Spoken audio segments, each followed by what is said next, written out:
most of the time that we spend outside is incidental. It just Right. happens. It's Yes. parking lot time, it's car time, it's work commute time. What we need to do is spend time intentionally. I cover this in Indoor Epidemic here That's on your new your. book, just so folks understand. Yes, the full title is Indoor Epidemic. 93% inside steals your sleep focus years, and 7% outdoor RX restores them. 7% time outdoors can That's restore. all we spend, 12 hours a week on average. Wow. But if you repurpose between 2 and 5 hours of that time so that it's intentional, Yep. so that it includes 15 minutes of morning light Mm, to reset your circadian rhythm so that you make melatonin that night. And so you get a cortisol activation response in the morning. So what we're doing actually is using biology to our yeah. advantage. And gardeners know this. Gardeners have to be outside intentionally. If you've been feeling tired and blaming yourself, you're not lazy. You just might be indoors too much. Today, my guest, Dr. John LaPuma, shares what that's doing to our brain and our body and how to fix it. This is the Green Living Now podcast.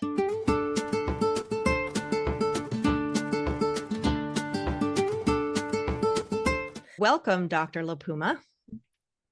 Thank you, Amy. I'm really intrigued by your background, and I think we'll have a lot of interesting things to talk about. So, if you would, could you just give us a little sense of who you are and how you came to be doing what you're currently doing? I'm trained as an internist. I'm board certified practicing physician in Santa Barbara, California. And I was lucky enough to be raised with a broad idea of what it was to be curious about the world. So I went to medical school. I practiced for a while. I did an ethics fellowship and led an ethics center.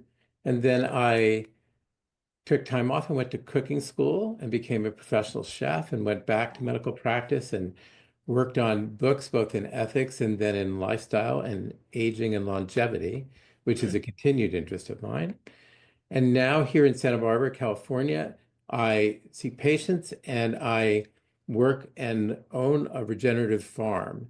We grow 3 acres of a little bit of everything. I designed it as a kind of super biodiverse place that grows everything from mangoes and papayas to apples and plums and botanicals. And Wonderful. it's fascinating. It continues to be a great passion of mine, and we use it as a university campus. We teach Wow. physicians and others about the relationship between their health and what they grow and what grows, period.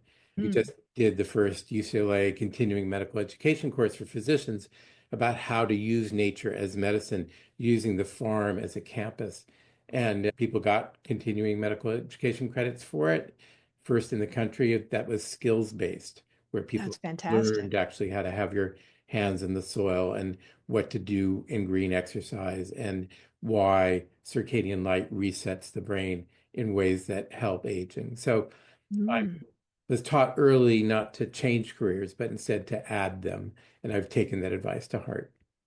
that's so cool. We have certain connecting points here. So, my husband and I run this organic vegetable and fruit farm in Vermont, and I do tours all season long, which usually include lunch that I make from a lot of the stuff that we grow. So I have that passion for cooking. And actually, my stepfather was a chef when I was growing up. So between my mom's interest in nutrition and my stepfather's passion for food, I started cooking at probably the age of 8. Not Great. culinary trained, but I do love making food from scratch, which I've done my entire life, really. So I'm curious, as a physician, what motivated you to want to become a chef and to actually go to school for that? When I was in my early 30s, I was working really hard and became burned out on work, but had Mm. always loved cooking and being around food and wanted to learn more about it. So I took a knife class at the local culinary school in Chicago, the branch of the Cordon Bleu. And I loved having a knife in my hands and learning how to use it. And Huh. as I went on in my work, I found that I wanted to get better at it and learn more, especially about how flavor influenced nutrition and health. I'd gained a lot of weight and then I lost it, but I Hmm. lost it all wrong doing rice crackers and grapefruit. And I Oh, knew that I needed better flavor than that. So I went to cooking school to learn how to make a healthy diet taste good and how to oh. teach that to my patients as well. And that's what I did with Chef Clinic, which we started in Chicago, and then later with Real Age, which Mike Roizen started in Chicago as well. And I did all the recipes for Real Age, and we wrote a couple of books together Hmm. that taught people that you can actually make yourself younger with what you eat. Wow. That's fascinating. So you were in Chicago at that time, or you were just traveling there for this project? Oh, I lived in Chicago Oh, for you many lived. years and Ah, worked at a great restaurant, Topo Bombo, by Rick Bayless, who is probably the premier voice for Mexican food and fine dining Mexican food in the United oh, States. wow.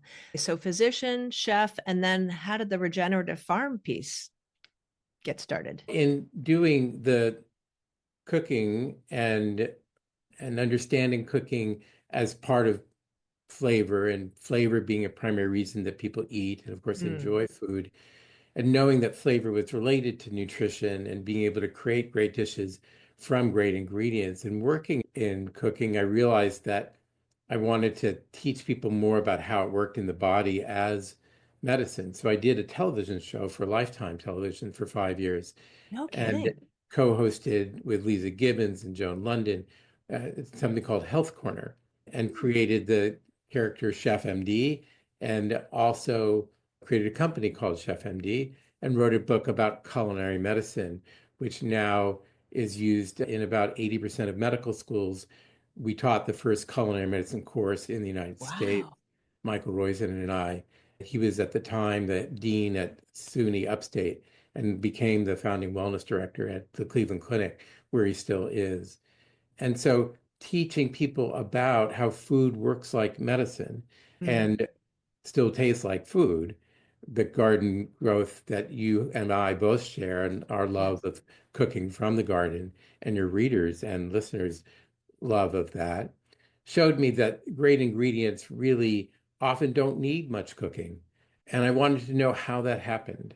How do great ingredients come from the land and not need much cooking that just are perfect in flavor to begin with? So I wanted to study how that happened. And I thought the best way to do that was to learn to grow more on my own.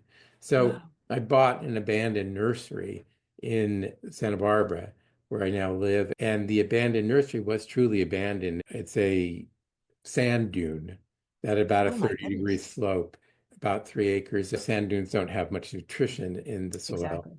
but they have great drainage. I was just going to So, say that. Yep. Great yeah, drainage for sure. we've been able to create 14 different rooms that are everything from an olive orchard to old cider apple grove to avocado grove and a citrus grove and an olive Wow. alley and many different places where you can learn how things grow. And we show people how they grow. We supply Michelin-starred restaurants in the neighborhood and within Santa Barbara and just outside of it.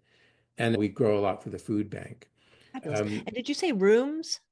I did. So these are Yeah. like indoor greenhouses or? No, landscape Oh, architects often talk about the outdoor places as rooms. oh, Um, okay. and Sections. that's right, Okay. section, the Fascinating. different sections. And So so what were some of the foods that you discovered tasted great without having to be cooked particularly? broccoli for one.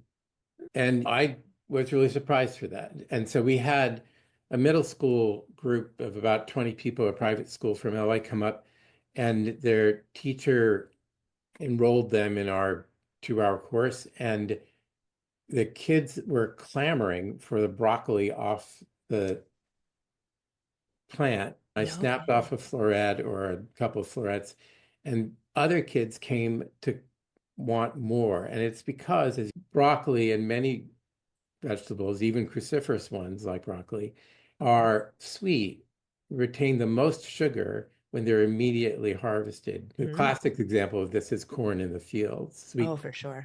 And that's why every second that you delay getting it into the pot from the stalk lowers the sugar level and increases the starch level. Sweet Right. corn is great anytime, but it's best when it's fresh. And that's Yeah. true for a lot of vegetables. And it was really surprising that the kids picked up on that. And no one would think that they would like broccoli. Many kids still think broccoli comes from a box or from a plastic bag. Yikes. And it doesn't. Right. But when you see it grow and you see the little flowers open, you begin to understand when the broccoli's gone too long Yeah. that where food comes from, what the cycle of food is, and what its flavor is, and the magic of having your hands in the dirt and knowing that the dirt on your fingernails might actually be helping you by the Yes. M backside that is in the soil that makes serotonin and acts Yes. as a natural antidepressant. So we teach those things and try to integrate how food works like medicine, especially if you grow it or if you know Mm, someone else who's grown it, who yeah. shared it with you, or you bought it at a farmer's market or even other places locally. Yeah. And that's what's motivated much of my work recently. Oh, I can totally appreciate that and relate to it. And one of the things that I find extremely satisfying is when kids come on tours to the farm and they think they don't like vegetables until they eat some right off the plant. Like you were saying, I had a family of French children. There were three of them that couldn't speak any English. And I was told they don't like vegetables. So don't worry. And I thought, that's going to be interesting because we're having a vegetarian lunch here. But they started to eat green beans off the plant and cherry tomatoes and really liked it. And then they ate the whole lunch. And then I heard later from the parents that now the children will eat vegetables if they tell them that these are like Dave and Amy's. Dave is my husband. And I've had so many interesting experiences with kids. Like even this summer, I had two boys that were, I think it was like 5 and 9. One of them considered himself a gardener, and the other one considered himself to be a chef or at least a Oh, cook. cool. That's great. And they were both into the food and asking so many amazing questions. And I just thought, wow, this is exciting to see this younger generation really getting into food flavors and growing and things that a lot of kids, like you were even saying, kids don't even realize that broccoli is a plant that grows in the ground. I experienced that many years ago when my daughter was in a farmer's helpers program down in Massachusetts, where I used to live.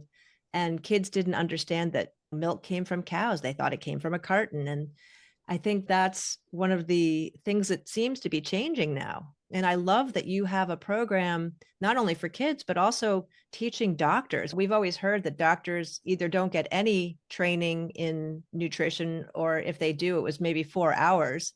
So is your program actually a required piece or optional for doctors? Actually, the CME course is a one-off. We only did Oh, that it's a one. one off. Okay. We might do it again for other physicians, but there are so many projects with the new book and Mm, with other adults and other adult booking tours here that it's not high on the list.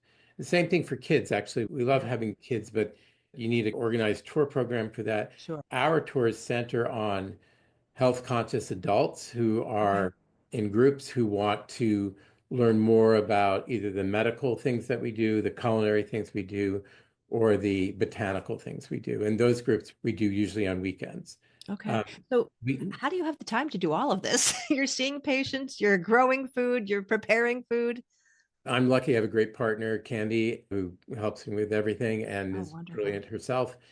We do things that are top priority. We try to prioritize, and some things we have to say no to, but mostly we try to say yes.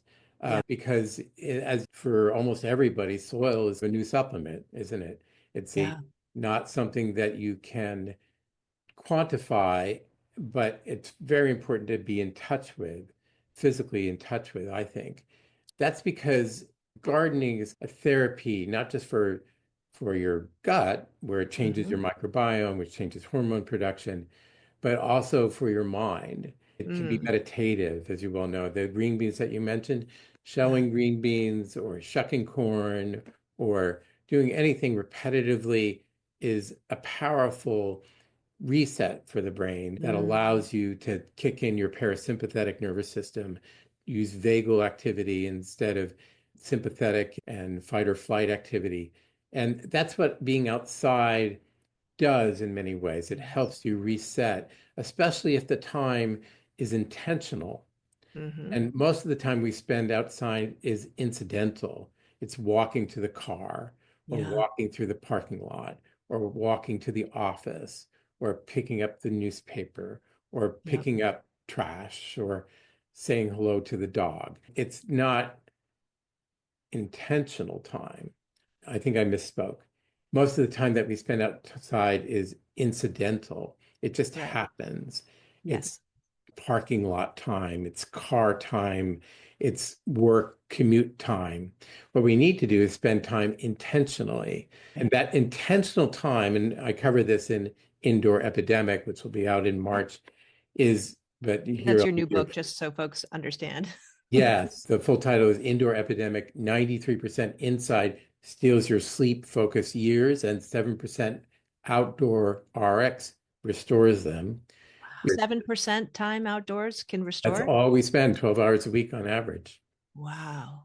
But if you repurpose between 2 and 5 hours of that time so that it's intentional, Yep. so that it includes 15 minutes of morning light Mm, to reset your circadian rhythm so that you make melatonin that night.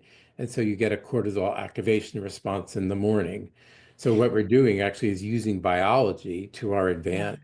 And gardeners know this. Gardeners have to be outside intentionally.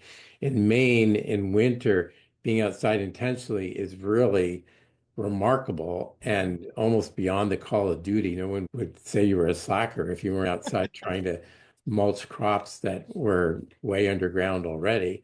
Yeah. But most times, and when I lived in Chicago, you just bundled up and went as much as you could. Yeah. If it's 10 degrees below outside, you don't have to go outside. 110 degrees in the winter, don't go outside. Yeah. But if you can get morning light, most people don't know that. Yeah. So can you talk a little bit more about that? Because I don't know that listeners are necessarily aware of that. And is it true that it's the first 3 hours from sunrise, or is it a shorter window? It's a shorter window. It's Okay. up to 90 minutes. It's really best at Oh, 60 minutes. okay. And So the it's, first hour after the sun rises, the benefits goes through your eyes. that's right. It, Exactly. So the mechanism is that the light impinges on your retina, mm-hmm. back of your eye, which sends a signal to your suprachiasmatic nucleus, which is a part of your brain Mm-hmm. that controls your circadian rhythm, how your body responds to natural light and how it responds to turn on processes and turn off processes according to the sun. This might sound like woo, but it's not. Not to me, but maybe to some. And then Yeah, you have to be outside as opposed to through a window, correct? that's right. Because outside, even on a cloudy day, gives you up to 50,000, but more commonly on a cloudy day, 25,000 lux, which is an Wow. intensity of light. Inside, you're lucky if you get 600 lux, Yeah. no Because it's matter being how filtered through bright the the artificial glass. light. That's right. Yeah. So even on a cloudy day, if you go outside within, and the science about this doesn't have precise cutoff. So I tell people within 60 to 90 minutes of you awakening, assuming that you Yeah. awaken in the morning, Yeah. because night shift work is actually classified as a carcinogen by the World Health Ooh. Organization. But if you wake up in the morning and you within the first 60 to 90 minutes, you can get 15 minutes of sunlight by looking at the sky or by doing something outside. That's what I did this morning. I reset rat traps and gopher traps Mm. to try to mitigate our pest problem. And I got 15 minutes of light. I harvested a few remaining persimmons, 15 Mm. minutes of light. My dog came with me, which he mostly was not interested, but that's okay. Um, and then we're done. Yeah. And that impinges then on your suprachiasmatic nucleus, which allows you to have a cortisol activation response from your adrenal glands. So you wake up better. It actually helps your coffee work better in the morning. Mm. And you begin to tell your brain to make melatonin at night. Ah, okay. That's what the morning light does for you.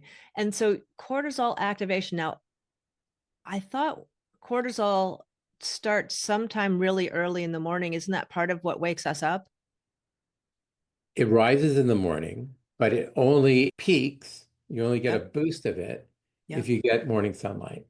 Okay. Because I thought there was like a detrimental cortisol activation that happens. If people wake up and they're stressed about their day, doesn't that create like a burst of cortisol that's not particularly helpful? If it's sustained. Oh, So cortisol is a bad rap yeah. because it's up all the time for most people, Especially these days. especially these days. Yeah. And it deserves that bad rap Yes. if it's up all the time for most people, Got it. because then you're constantly going from one notification to the next, from one ping and bullet point to the next, from one Yeah. responsibility to the next. And you are stressed all the time, and that increases inflammation. And inflammation is a root cause of many chronic diseases, from heart disease Exactly. to Alzheimer's to even some cancers, certainly arthritis. Yeah. And yet, you can get a hold of that with what I think is the missing pillar for longevity: Okay. specific nature time that's Mm. intentional nature time.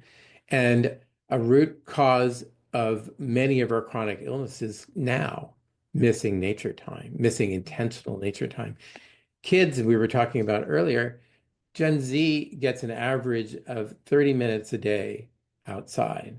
Mm. Millennials, on average, an hour a day outside. Mm. And most of that time is incidental, just Going from their barely. car to their office to home. And people are sometimes on their devices outside, walking Oh outside, God. their Yeah, devices. I grew up in New York City, and the few times that I've gone back since we've gotten cell phones, I'm appalled to see people walking, looking at their phone, even when they cross the street. Yeah, It's I was gotten in that New York City bad. last week and actually stayed on Times Square. Terrific hotel, wonderful experience. Yeah. But Times Square has expanded so that it is basically all monitors. Oh, no And kidding. 3, 4 blocks of large jumbotrons, they used to be called, Mm. that are magic. This kind of technology never existed previous to Right. now. And it's fascinating to watch and very disturbing from an artificial Yeah. light standpoint. Yeah. And Do you is have that blackout curtains? we did. Thank God. And we have them here in Santa Barbara where it's Oh, much kinder light. But yes. that kind of artificial light is very disruptive to the brain. Mm. And it does not allow the reset for melatonin. And that's why you need to have, and we talk about this in the book, a dusk reset. So if possible, Mm. you watch at dusk and you reset your own ciliary muscles in your eyes Mm. by looking at the horizon, perhaps once an hour, instead of in front of a monitor where we are now, but Yeah. certainly in the evening, to Yeah. try to relax your eye muscles so that there isn't that strain. And also that you get a blackout of artificial light, white and blue light, Right. 60 minutes before bedtime. That means not Melatonin. being on your phone before you go to sleep. Night shift Yep. helps in your iPhone or Android has Yep. a shift called night shift, which gives you blue. It changes the spectrum of the light so that it Yeah. does not interfere with the production of melatonin. So you're saying there's a setting on each of the phones to do night shift so you don't get that blue light. There is. There's Yeah. And if you look in settings on your phone, you'll find that there's a night shift, night Mm. light, or dusk setting Yep. that will kick in at dusk and wake up the next morning. So Cool. everyone should have that. On a Yeah. computer, there's a free app called F.Lux, which will allow you to set that on your computer as well, your monitor, should you be using a MacBook or an iMac or Yep. a PC. Yep. And that's easy. It works in the background. It's important to do. But even more important is to do something relaxing before bed so that you Mm. sleep and you have good, what we call sleep hygiene. Right. Dark room, quiet, cool, no bright lights, cover the lights on a phone or a clock or a monitor or anything else. Mm. And that's what actually spending this intentional 2 to 5 hours a week outside with specific activities that we outline, Mm. including gardening, will allow not just better sleep and sounder sleep, but better specific types of sleep, deep sleep, which is called non-REM sleep, which is the Right. only time that the brain runs its glymphatic flush. Have you heard of Mm. this? You Yes. have. So you know that the brain shrinks about 40%. If Oh, I didn't the, know that. But I've heard of the flush and how the brain is basically cleaning out if you get that type of sleep. That's exactly right. Deep sleep, usually within the first couple of hours of sleep. And those 2 cycles in the first couple of hours of sleep are important to get because that's when the glymphatic flush is most active. This Mm. is something that I wasn't taught in medical school because it wasn't Right. discovered until 2014, that the Oh, brain wow. actually has a way of cleaning itself out by taking Yeah. away some of the detritus of the day, the products that have been left over from metabolism and the extra proteins, including tau and amyloid proteins, which are Huh. associated with Alzheimer's disease. So it's very important. And in the book, I show you how to use light and movement and microbes that we covered and outdoor time like medicine, because Yeah. 80% of heart disease is preventable.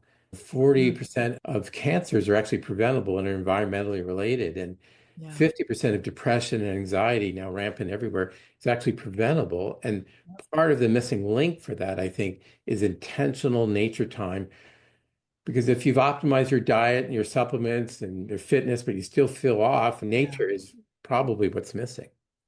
So, what do you suggest for folks that live in cities? Because people that live in rural places like I do now, I have a lot of glass windows and nature is everywhere, which is fantastic. But I didn't have that growing up.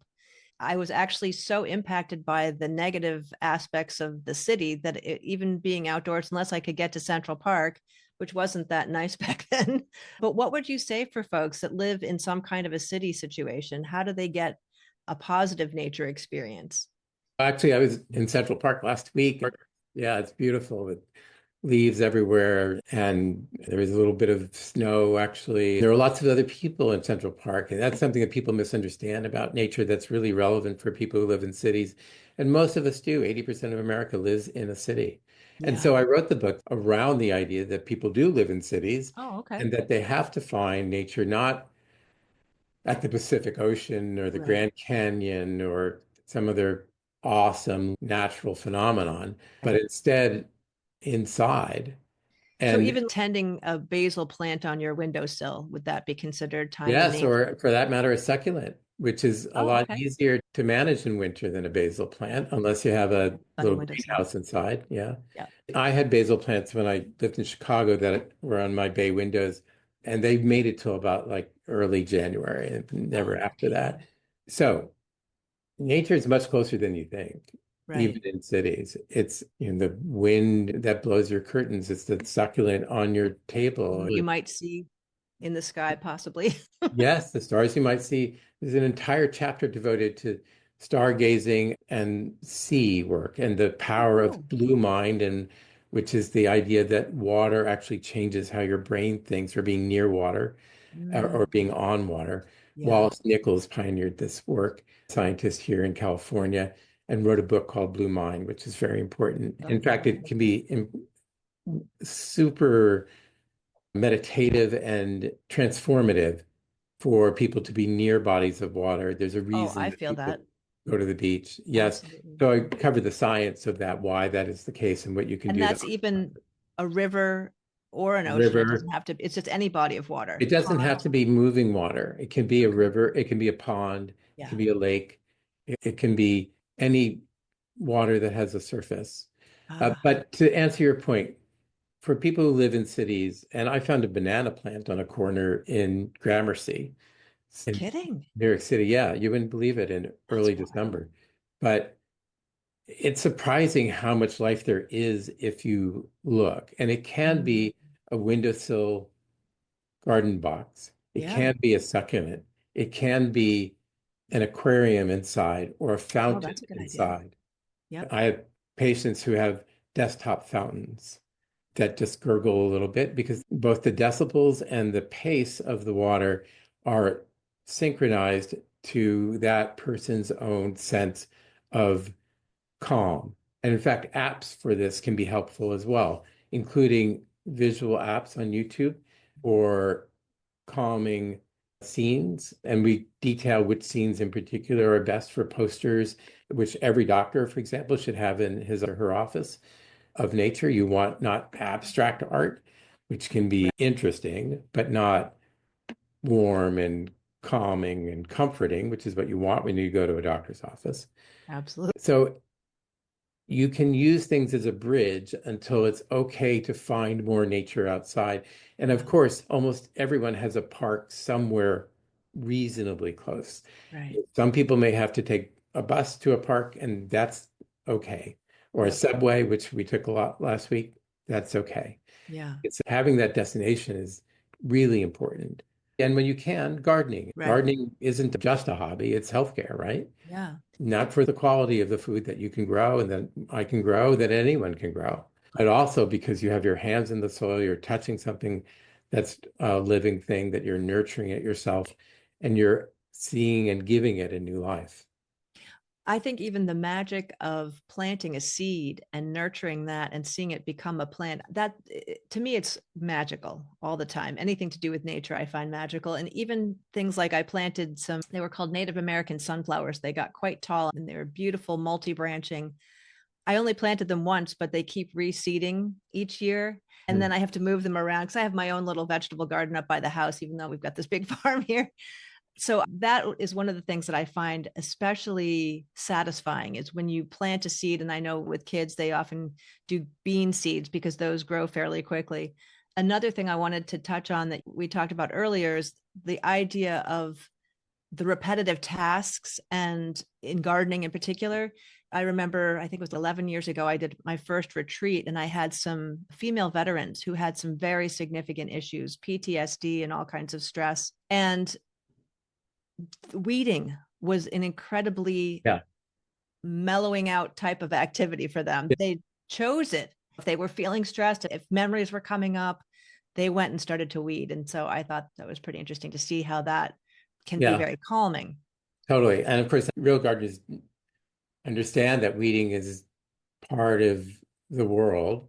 I was taught to think about weeds as pioneer species in damaged land. They're the first things that grow. Ah, We have very specific ways to pull out weeds, of shaking the roots loose of soil because we don't want them to come back. mhm. And I find it restorative. I can't do it for hours, but I Yeah. find even doing it for a few minutes is powerful Yeah. and meditative. For people with PTSD, and we cover this in the book, there's some trials been run with surfing therapy. When I said this to my literary agent a few years ago, she said, "Surfing? Yeah, you do that on the web, don't you?" But no, this is actually surfing for veterans, and the VA actually has a program in Texas in which they have tested surfing and PTSD Ah, to help veterans who've been injured with PTSD yeah. recover their sense of self. And it's been successful, small trial, but it did work. Neat. Then lastly, about seeds, I'm going to cover this before I forget it. I have the same kind of magic sense about seeds. Almost anyone who plants something does. And to help people do that, we actually made it a coaster. This is a seed I was coaster wondering what that was. with my face on it. And as you can see, it Okay. has basically parsley and Oh, their seeds are chive seeds inside. inside. Yeah. Oh, So you cool. can plant this. There's a little QR code on it. I Oh, gave that's these neat. away in Brussels last month. And I usually give these at talks because it's a lot cheaper than carrying around seedlings. And Yes. it's actually better because the seeds already have a medium. All you have to do is plant this, and Yep. then you get parsley, basil, and chive. Oh, And so that's you neat. can have the magic of this inside, which you can Yeah. take outside. And it gives people the sense that this is life-changing because you have more control than you think. And if you can Yes. help the seeds grow, then you can eat more vegetables, you can be more healthy. We cover over 100 strategies to use nature as medicine and supply the missing link to better longevity and to the solving much of the root cause of disease. Absolutely. Before we end, I just want to get back to food for one moment. We were talking about different foods that you thought were really good with little cooking. Are there certain foods that you're recommending to your patients that they start with? For gardening, No, for eating, actually. So, foundational foods that help people use food as nutrition, food as medicine, that sort of thing. What are the things that you're recommending people start with? I like this little acronym I made up called BITES: berries, Indian spices, Oh, teas, eggs, and salmon. oh, that's interesting. Okay. Yeah, they Which all Indian can be, spices? I'm sorry. Do you have a specific Indian spices or any of them? Curry covers a Yeah. lot of them. Yeah. For every Indian grandmother, there's a different type of curry. But in Mexico, every grandma has a different type of mole. I was lucky to study moles in Oaxaca, and There are 7 classic moles, and they're all delicious. And then curries, and the foundational elements are often turmeric, coriander, cumin, Yep. and branching from there. Each one of those is powerfully anti-inflammatory, packed with flavor. Gram for gram, seeds are some of the most anti-inflammatory things we know. Yeah. So if you get cumin seeds and coriander seeds and either turmeric root or rhizome and simply grind them, you release those oils and make them even more powerful, especially if you add a little bit of black pepper to the turmeric. Mhm. The piperine and the black pepper release much of what is good in the turmeric. That's what I mean by Indian spices. Gotcha. And you're growing some medicinals on your property, did you say? We do. We grow lots of medicinals from Tulsi basil, which is Yeah. remarkably resilient. I think you probably can even grow it in Maine. I have grown it in Vermont. Yes. Yeah. And we grow a lot of culinary herbs that also can be cross-purposed. So we have 4 or 5 different kinds of oregano, 4 or 5 different Oh, kinds of hyssop. We have Mexican herbs, Mexican oregano and lemon balm and lemon verbena, all of which can be used in culinary work, but can also be used in medicinal work. We yeah. grow a lot of passion fruit and passion flower, Nice. which grows really easily here, luckily. Yeah. It doesn't need a lot of nutrition, which is great because we don't have a lot. So we harvest the passion flowers as well. Nice. Yeah, I've grown lemon balm, which is almost like an invasive weed once it Can be, gets yeah. started. And I have mint. And actually, one of the things that I love to do is put some fresh leaves into water, and it immediately starts to flavor that water with some of its essence. Lemon balm is a very soothing, anti anxiety type of herb. Another interesting thing that we've been playing with is growing moringa trees inside of our living room. We have very tall ceilings and big glass wall, and we were harvesting that into our salad, which is Fantastic. fun. Yeah. Fantastic. Yeah, that Wow. grows easily and is powerful itself. Oh, it's amazing food. So, where can people get in touch with you? The site for the book is indoorepidemic.com. We give away a free 7-day outdoor reset. Oh, All cool. people need to sign up and we'll send you early priority access to the book. And my Nice. home site is drjohnlapuma.com. I'm also on all the socials at John LaPuma.